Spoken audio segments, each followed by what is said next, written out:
Hey everybody, Gears here, and this one is removing the fender, at least the driver's side for now.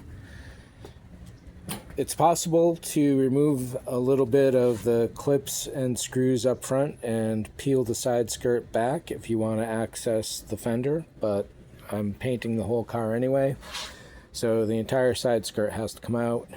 To get the side skirt out, you have to get rid of that little foot skid thing.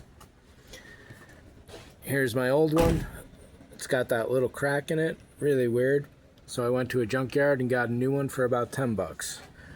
This one has a really horrible scratch down in there and a lot of dirt. This one is just scuffed up a little here and there.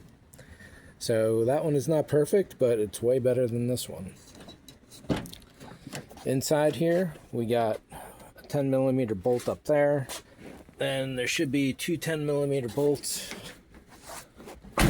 hiding down here, and then we got 1, 2, 3, and I think there's one hiding somewhere maybe in the wheel well, as well as pulling out the actual wheel well plastic. We'll see about that. So the whole process is going fairly well. The front bumper was relatively, well, it had its initial issues, but it got smooth real quick. The side skirt here, that went real smooth, maybe 5 minutes.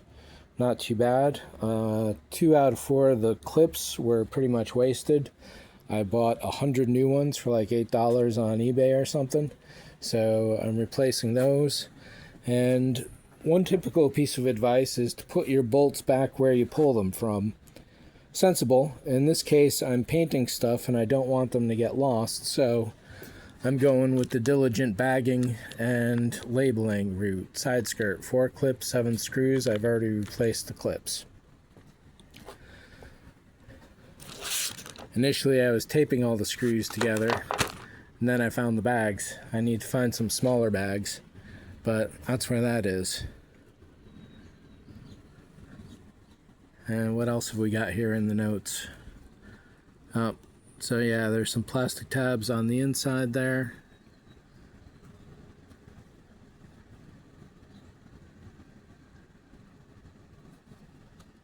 But otherwise, all right. And then down here, I'm breaking out all the parts I need to do to get this properly painted. Mirrors, door handle, the works. This weather stripping is going to be a bitch. Cut that last bit. So, since we're just talking about the fender here, we'll see if I get another clip of it. Otherwise, thanks for watching. See ya.